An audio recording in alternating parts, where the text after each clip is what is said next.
The Joe Rogan Experience. I just remember this guy's like rich. I mean, just hold like these fucking paintings and just stand on the street like a homeless man. And it's just fucking. Just want everybody to see his painting? Yeah, he's just nuts. It's just fucking rich, crazy guy with way too much time on his hands. And when I saw that, I was like, bro, like, once you reach a level of money, like, you probably just do crazy shit just for the fuck out, just because you can. You know what I mean? Especially if all you do is make money. Like, that's what those dominatrix ladies always say. That their clients are always these guys who are like these CEOs of mega corporations, and they just want to get pissed on and yelled at and slapped. It's fucking nuts. Yeah, they want to get tied up and thrown in the corner. Shut the fuck up. They come over and kick them in the balls. They want that. Bro, did you ever seen that movie? I mean, it's like they made the movie about the movie The Room. Yeah. That was like Tommy Wiseau, or what's his name? I don't remember his name. I always mix it up.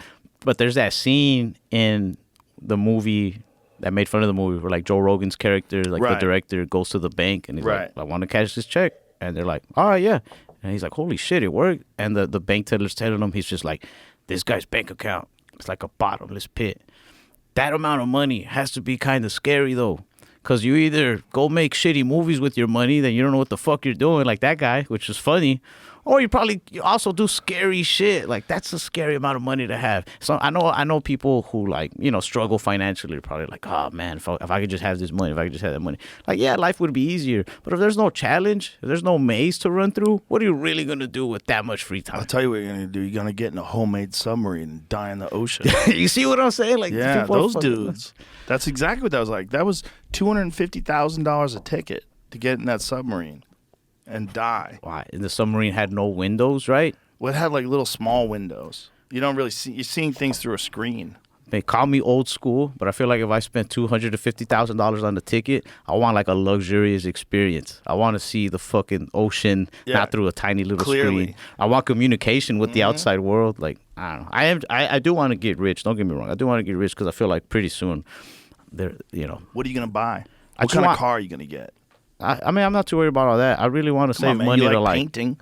Don't you want a dope car? I want to go to the moon. Oh, you're one of those dudes. Yeah, Elon Musk is probably gonna offer rides soon. You know, $250, $250,000 a ticket. I think you could already get into space for that amount of cheddar. Yeah. Yeah, I think you can get into space for like $250. I want to go to space. Like the Blue Origin, don't they fly people into space? Bro, you want to wait a few years.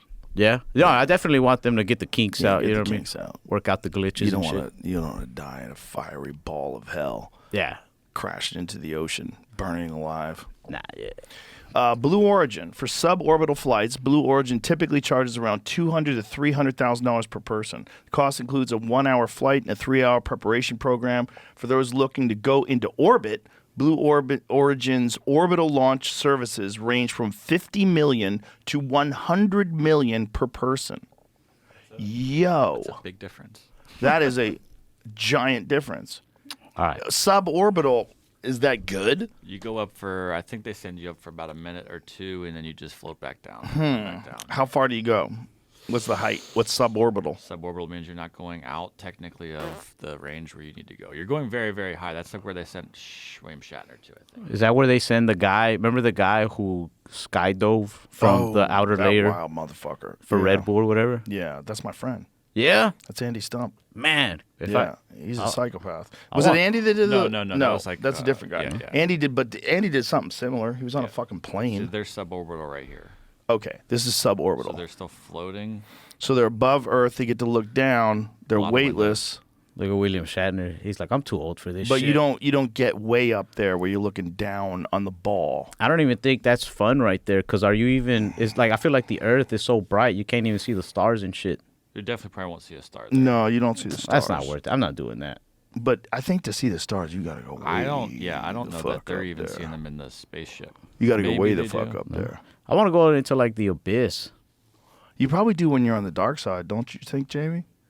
Yeah, but no one's been there for a long time. Right, but you go over there for a whiz, right? You're like, it's real fast. You're going like 17,000 miles an hour, right? Isn't that the space station? Yeah, we have to look into this. I think the only star you could probably see is the sun.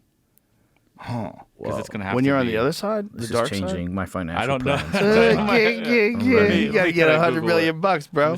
You gotta go way up. I wonder how much it costs for them to send me to like a wormhole or a black hole. Well, you don't want to do that. Nah. If I'm like, Imagine you come back and you're in the Mongol days. You're like, motherfucker. what is the Mongol days? Like when Genghis Khan ruled the earth and killed Oh, 10% of the population. That would suck. It sucked to, I don't know. I'd hope not even to come back though. I'd just go somewhere else. Maybe there's like another planet, another universe. Another dimension. Yeah. Yeah. I don't know. Maybe. Remember when Bradley Cooper went through it and then he came back and Earth was like saved, but they're like living in these like cylinder fourth dimension things or something like that? Was it Interstellar? You see Interstellar? Oh, that wasn't Bradley Cooper. That was Matthew McConaughey, right? Matthew McConaughey. I always get his you names always mixed get up. those confused. Yeah. Bradley Cooper will get his chance too, but yeah, Matthew McConaughey. Yeah, that was a great movie. Bro, even he got back in the ship and was like, nah, I'm out. So yeah. Okay, during spacewalks in Earth's shadow, astronauts can see stars once their eyes adjust to the darkness. Holy shit, your eyes have to adjust to the darkness of space. But that's spacewalks in Earth's shadow. I don't think that's the same. They don't go Okay. behind the moon though. They Space haven't been. station, a habitable artificial satellite in low Earth orbit that serves a space environment. That Okay. that trip I've told you about a few times that Steve Aoki's supposed to go on. It's supposed to be like one of the first manned trips back around the moon since. Steve Aoki, don't die on the moon. Bro, I've Steve said Aoki, this to him before. I'm gonna say it again. Don't do it, buddy. that guy is fucking badass. He's badass. He's a cool dude too. First You know a lot of civilian cool flight, people. I guess, to the moon. He's very cool. But I don't On think that- crew for first mission to the moon, Steve. You want to be on the 100th mission. But by the way, I think they did 100 of those submarine dives before that one exploded. Oh, shit. I think they did a bunch of them. Damn. It wasn't like they were the first people. They probably go, oh, you got the kinks worked out. I'll try this bitch out. I've done it 100 times. What could go wrong? Fucked up. Even car accidents happen every day.